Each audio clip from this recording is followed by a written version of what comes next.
할렐루야. 성경 함성하심으로 새벽 기도회를 시작하겠습니다.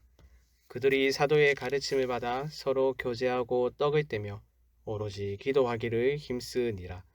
날마다 마음을 같이하여 성전에 모이기를 힘쓰고 집에서 떡을 떼며 기쁨과 순전한 마음으로 음식을 먹고 하나님을 찬미하며 또 온 백성에게 칭송을 받으니 주께서 구원받는 사람을 날마다 더하게 하시니라. 아멘. 하나님의 말씀은 데살로니가 전서 4장 13절에서 5장 11절까지 말씀입니다. 이 시간 제가 읽을 때에는 9절로 11절까지를 읽도록 하겠습니다. 하나님이 우리를 세우심은 노하심에 이르게 하심이 아니요 오직 우리 주 예수 그리스도로 말미암아 구원을 받게 하심이라. 예수께서 우리를 위하여 죽으사 우리로 하여금 깨어있든지 자든지 자기와 함께 살게 하려 하셨느니라. 그러므로 피차 권면하고 서로 덕을 세우기를 너희가 하는 것 같이 하라. 아멘. 오늘 본문은 마지막 때에 일어날 종말에 관한 내용의 말씀인데요. 바울은 이미 죽은 자와 또 현재 살아있는 자들이 마지막 때에 어떻게 될 것인지에 대해서 말합니다. 아마도 바울은 그가 데살로니가 지역에 있었을 때에 성도들에게 이 주제에 대해서 가르치지 않았거나 혹 가르쳤다 하더라도 그들이 이 주제에 대해서 명확한 이해를 하지 못했던 것으로 보입니다. 그래서 이들은 종말에 대한 일종의 두려움이 있었는데요. 먼저 4장의 말씀은 이미 죽은 자들이 주님의 재림 때에 어떻게 되는지에 대한 말씀입니다. 데살로니가 교회의 성도들은 동료들의 죽음 때문에 깊은 슬픔에 빠져 있었는데요. 이들의 슬픔은 사랑하는 사람이 죽었다는 것에서 오는 일종의 그리움의 슬픔이 아니었습니다. 주께서 재림하실 때에 죽은 자들은 어떻게 되는지와 또 살아있는 자들과 비교했을 때에 혹 어떤 불이익을 받게 되는 것은 아닐까 하는 걱정에서 비롯된 슬픔이었습니다. 당시 유대 문헌을 보면 남은 자들이 죽은 자들보다 더 복되다는 내용의 글들이 많았기 때문에 성도들은 먼저 죽은 동료들에게 어떠한 형식으로든지 불이익이 있지는 않을까 생각하며 슬퍼했습니다. 이런 성도들을 향하여 바울은 소망에 관한 이야기를 하는데요. 4장 13절의 말씀을 보시죠. 형제들아, 자는 자들에 관하여는 너희가 알지 못함을 우리가 원하지 아니하노니 이는 소망 없는 다른 이와 같이 슬퍼하지 않게 하려 함이라. 바울의 목적은 소망 없는 다른 이들과 같이 슬퍼하지 않게 하는 것인데, 여기서 소망 없는 다른 이들은 믿지 않는 불신자들, 즉 예수 안에 거하지 않는 자들이죠. 한 사람이 예수를 믿고 예수 안에 거한다고 해서 죽음의 문제를 피할 수 없죠. 신자든지 불신자든지 모두 죽음으로써 개인적인 종말을 맞이합니다. 남은 이들은 사랑하는 이의 죽음 앞에서 무력함을 느끼며 슬퍼합니다. 그런데 바울이 말하듯이 불신자의 죽음은 소망이 없는 슬픔이지만 신자의 죽음은 소망이 있는 슬픔입니다. 왜냐하면 신자는 주님이 재림하실 때에 부활하여서 영원토록 주님과 함께하는 복된 관계를 누리기 때문입니다. 4장 16절과 17절의 말씀을 보시죠. 주께서 호령과 천사장의 소리와 하나님의 나팔의 소리로 친히 하늘로부터 강림하시리니 그리스도 안에서 죽은 자들이 먼저 일어나고 그 후에 우리 살아남은 자들도 그들과 함께 구름 속으로 끌어올려 공중에서 주를 영접하게 하시리니 그리하여 우리가 항상 주와 함께 있으리라. 데살로니가 성도들이 우려했던 것과는 달리 이미 죽은 자들에게는 어떠한 불이익도 없습니다. 오히려 주님이 오실 때에 살아있는 자들보다 먼저 일으킴을 받고 또 먼저 주님을 영접합니다. 그러니 어떻게 하라 말합니까? 4장 18절을 보시죠. 그러므로 이러한 말로 서로 위로하라. 죽은 자들의 운명을 걱정하는 이들에게 이것보다 복된 위로와 소망의 소식은 없겠죠. 사랑하는 여러분, 여기에 우리의 소망이 있습니다.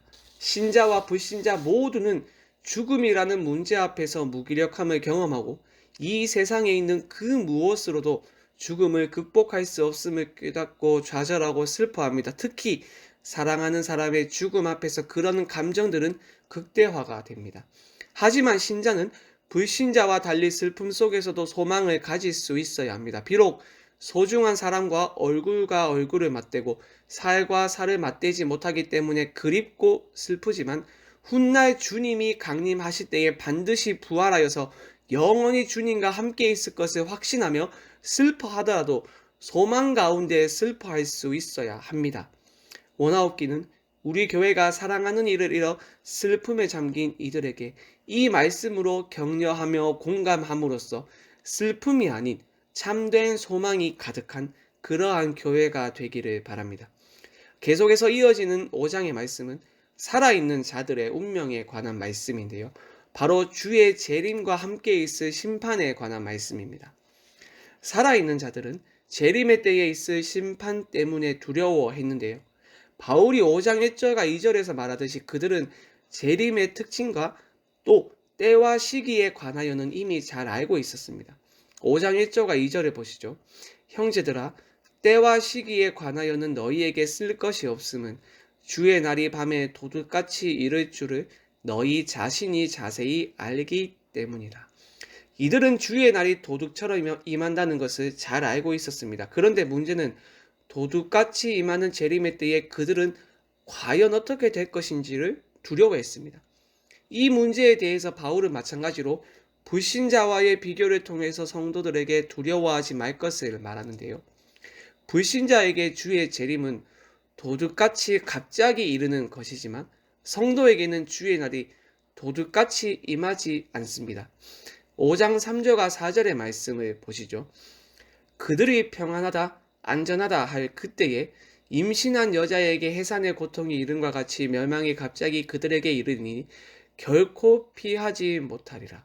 형제들아, 너희는 어둠에 있지 아니하며 그 날이 도둑같이 너희에게 임하지 못하리니. 여기서 바울은 불신자들을 어둠 가운데 거하는 사람이라 말하는데 그런 사람들은 평안하다, 안전하다를 외치는 사람으로서 멸망을 피할 수 없습니다.